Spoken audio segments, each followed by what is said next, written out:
Moab, Utah is an off-roader's paradise and my favorite winter wheeling destination. On this trip, I attempted to complete Metal Masher, a Jeep Badge of Honor trail with some insane obstacles and a difficulty rating of 6 to 10, in my Jeep Gladiator with no lockers. You take Gemini Bridges Road just north of Moab to get to the Metal Masher trailhead. The trail is 11 miles long with a mix of slick rock, waterfalls, and ledges, and several obstacles for people that want to put their vehicle and skills to the test.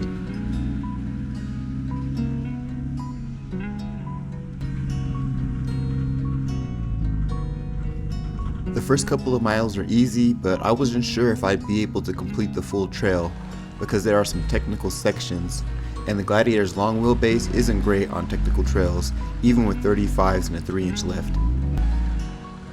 Okay, hold on, slow, slow, slow. Slow, crawl.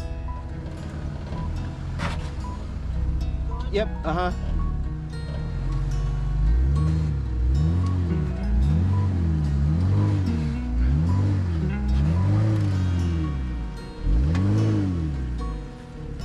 Metal Masher is a popular trail, but during the off season you can have almost any trail in Moab to yourself.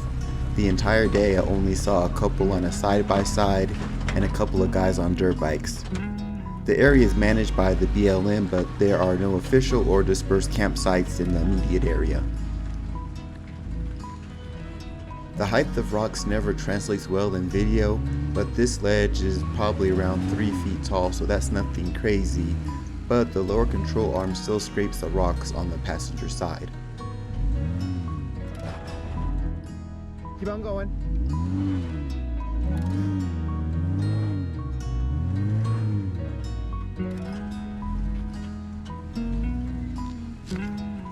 Up to this point in the trail, a stock Gladiator wouldn't have too many issues, but after mile 3 is when the trail really gets interesting and where a stock vehicle may have to tap out. A little past the 3-mile mark is the first official obstacle. There isn't a bypass, but there are several options: a 12-foot vertical wall with a dugout bottom for the hardcore rigs to a much easier 2-step ledge. I tried the medium route. Okay. You're good. Just go slow. But the hitch got in the way and the potential of getting high-centered was too high. I don't think you have the facilities for that, big man. So the easier route it is.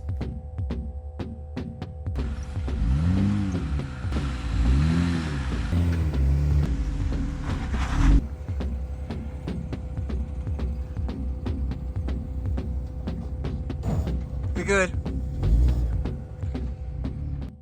Immediately after completing the obstacle, you make the climb to the top of the mesa.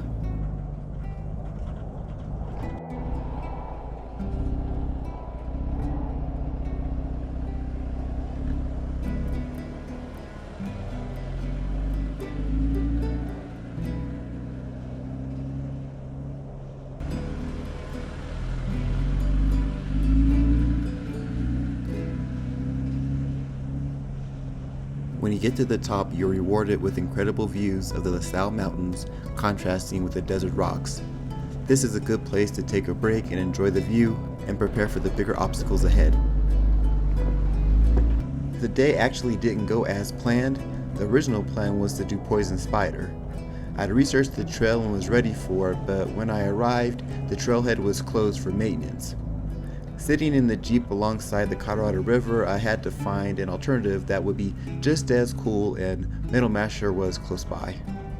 I wasn't as prepared as I would have liked and lost a few hours of precious winter daylight, but figured why not give it a try, and I was not disappointed.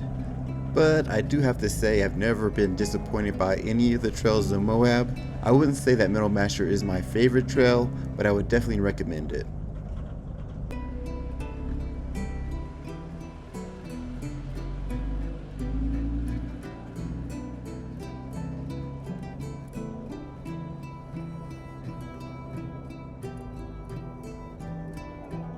The trail is supposed to take about 6 hours to complete, and I say that seems about right. Even though the trail is long and takes up a full day, it didn't seem that long because of the variety. There are some slow sections where you have to watch your tire placement, but there are also some faster sections where you can enjoy the scenery as well as cool obstacles, and an amazing overlook that you'll see later on in the video.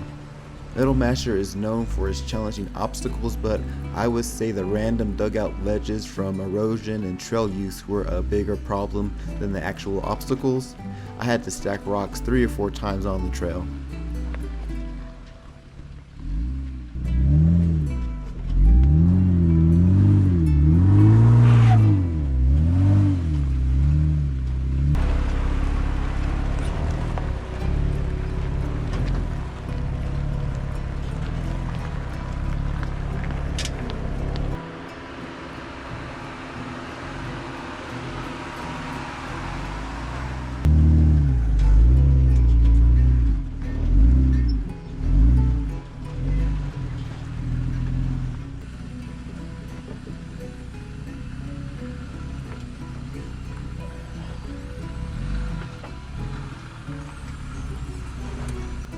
Just go slow.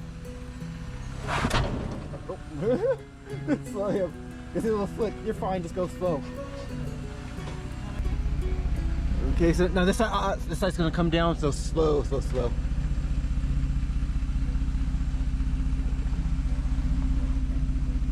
There you go.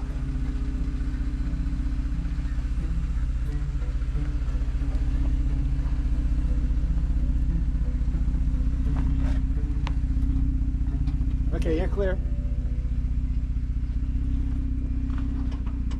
This obstacle is called Mirror Gulch. It is a 4-foot ledge. There is no bypass or easier option. Okay, now try just slow.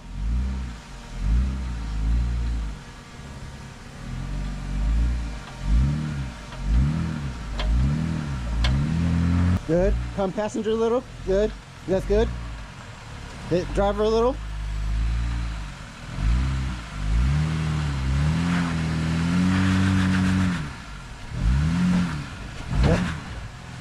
Give it a little gas. This is one obstacle where lockers would have been nice, but a little momentum goes a long way. Keep on the gas, keep on the gas. Good job.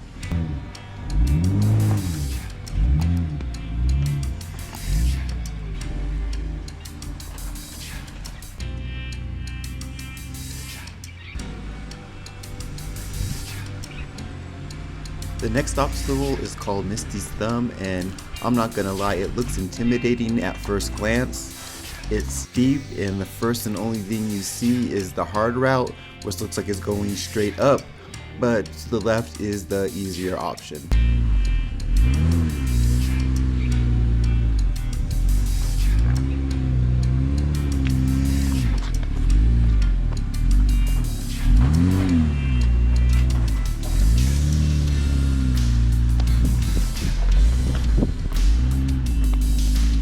Okay, you're good.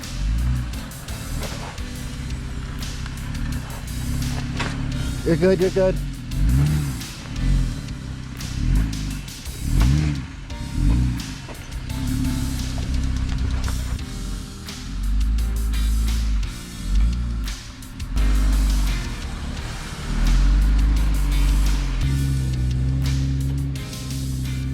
After completing Misty's Thumb, you reach the overlook, and the view is incredible. It's a great spot to eat lunch and take in the scenery.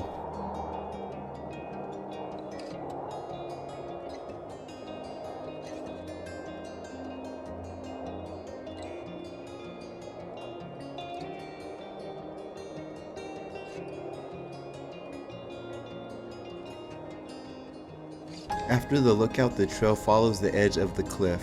There aren't any obstacles in this section, but there are a few large ledges. You can't tell how tall they are when you're heading down, so be careful. I'm always looking for new areas to explore. Share your favorite off-roading location in the comments.